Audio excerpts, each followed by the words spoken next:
Imagine this.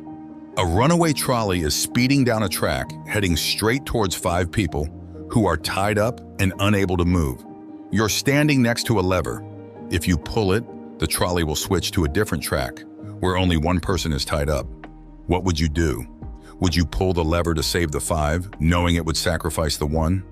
This is the essence of the trolley problem, a famous thought experiment in ethics first introduced by philosopher Philip Foot in 1967. It presents us with a classic moral dilemma. Should we intervene to actively change the outcome, or should we let events unfold without our interference? Each choice has profound ethical implications. The trolley problem is not just a hypothetical scenario. It's a tool used by ethicists, philosophers, and even AI developers to explore how we make decisions in life and death situations. It forces us to confront our own moral intuitions and the principles we live by. In this video, we'll dive deeper into the different versions of the trolley problem, explore various philosophical perspectives, and consider its relevance in today's world. So what would you do? Let's find out. Let's take a closer look at the original trolley problem scenario, the one that started it all. Picture this. A trolley is hurtling down a track, and on its current path, it's going to collide with 5 people who are helplessly tied down. You stand nearby, next to a lever that controls a switch. If you pull the lever, the trolley will divert to another track, where only one person is tied down. The dilemma is straightforward, but deeply unsettling. Do you pull the lever and actively cause the trolley to change tracks, sacrificing one person to save 5? Or do you do nothing, allowing the trolley to continue on its current path, where 5 lives will be lost? This scenario raises fundamental questions about our moral obligations. Is it better to take action and minimize the overall harm, even if it means directly causing someone's death? Or is it more ethical to refrain from action, even if it results in greater loss of life? Philosophers often discuss this scenario in terms of consequentialism, the idea that the morality of an action is determined by its outcomes. From this perspective, pulling the lever seems justifiable because it saves more lives. But there's more to it than just the numbers. The trolley problem also challenges us to think about the ethics of intervention, responsibility, and the value of individual lives. This original scenario is simple, yet profound, setting the stage for endless debate and reflection. It's a stark reminder that sometimes the hardest decisions are those where every option comes with a cost. While the original trolley problem presents a clear and challenging dilemma, philosophers have created several variants over the years, each adding new layers of complexity and moral nuance. These variants push us to consider not just the numbers, but the nature of our actions, intentions, and ethical principles. One of the most famous variants is the Fat Man scenario. In this version, you're standing on a bridge above the tracks, and next to you is a large man. The trolley is still speeding toward the 5 people, but this time, there's no lever to pull. The only way to stop the trolley is to push the large man off the bridge and onto the tracks, where his body will stop the trolley, but at the cost of his life. This version shifts the dilemma from indirect action, pulling a lever, to direct action, physically pushing someone to their death. It raises questions about the morality of using another person as a means to an end, even if that end is saving multiple lives. Does the act of pushing someone make it less morally acceptable than pulling a lever? Other variants include scenarios where a doctor must decide whether to sacrifice one healthy patient to save 5 others in need of organ transplants, or a train driver who must choose whether to divert a train to a track where a lone worker is repairing it. Each variant changes the context, but the core ethical dilemma remains the same. How do we weigh the value of individual lives against the greater good? These variants of the trolley problem remind us that ethical decision-making is rarely straightforward. By altering the circumstances, they force us to confront our own moral intuitions and consider the principles that guide our choices. What would you do in each of these scenarios? And why? The trolley problem isn't just a thought experiment, it's a window into the complex world of moral philosophy. Different philosophical perspectives offer unique approaches to understanding and resolving this ethical dilemma.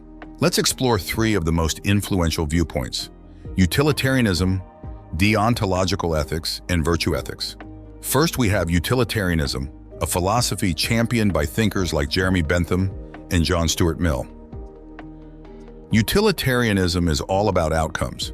It argues that the morally right action is the one that produces the greatest good for the greatest number. In the context of the trolley problem, a utilitarian would likely pull the lever without hesitation, reasoning that sacrificing one life to save five maximizes overall happiness and minimizes suffering. In contrast, deontological ethics, associated with the philosopher Immanuel Kant, focuses on the morality of the action itself rather than its consequences. Kantian ethics emphasizes the importance of duty, rules, and principles. From this perspective, pulling the lever could be seen as morally wrong because it involves actively choosing to take a life, violating the principle that killing is inherently wrong, regardless of the outcome. For a deontologist, the ends do not justify the means. Lastly, there's virtue ethics, a philosophy rooted in the teachings of Aristotle. Virtue ethics is less about strict rules or outcomes and more about the character and intentions of the person making the decision. It asks, what would a virtuous person do? This approach considers the importance of wisdom, courage, and compassion in making ethical choices. A virtuous person might struggle deeply with the decision, reflecting on the moral complexities and striving to act in a way that aligns with their moral character. These philosophical perspectives offer us different lenses through which to view the trolley problem.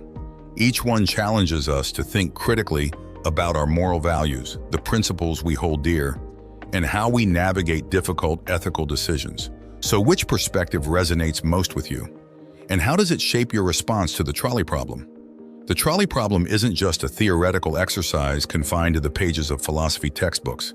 In today's world, this moral dilemma has real-world applications, sparking debates and controversies in areas ranging from technology to medicine and public policy.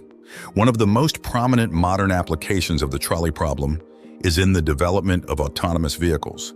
Imagine a self-driving car facing a split-second decision. Should it swerve to avoid hitting a group of pedestrians, potentially crashing and harming its passengers, or stay on course, prioritizing the safety of those inside? Engineers and ethicists are grappling with how to program these vehicles to make such life-and-death decisions, raising questions about responsibility, liability, and the ethics of AI. In the medical field, the trolley problem resonates in discussions about resource allocation, especially during crises like pandemics. For instance, when medical resources like ventilators are scarce, healthcare professionals may be forced to decide who receives treatment and who doesn't, a decision eerily reminiscent of the trolley problem.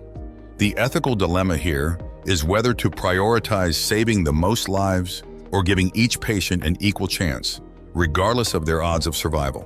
The military also confronts trolley-like dilemmas, particularly in the use of drones and targeted strikes.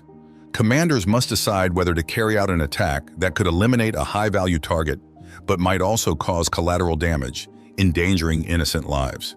These decisions raise profound ethical questions about the morality of warfare, the value of human life, and the justifications for using lethal force. These modern applications of the trolley problem show just how relevant and pressing these ethical questions are today. As technology advances and society evolves, we're continually faced with situations that force us to confront the same moral dilemmas that philosophers have debated for centuries. The trolley problem may be a thought experiment, but its implications are all too real, challenging us to think carefully about the kind of world we want to live in. The trolley problem, at first glance, may seem like a simple thought experiment, but its true power lies in the deep ethical questions it raises. Questions that challenge us to think critically about our values, decisions, and the principles that guide our lives. Through its various scenarios and philosophical interpretations, the trolley problem teaches us that ethical decision-making is rarely black and white. It forces us to confront the complexities of moral responsibility, the tension between doing what's right and minimizing harm, and the uncomfortable reality that sometimes there are no perfect answers. But perhaps the most important lesson of the trolley problem is this. It reminds us to be mindful of our choices, to consider the impact of our actions on others, and to recognize that in life we are often faced with dilemmas where every option comes with a cost. In those moments, it's not just about what we decide, but how we arrive at that decision and what it reveals about our character. So what would you do? The trolley problem is a challenge, not just to our minds, but to our moral compass? It's a question we must all answer for ourselves.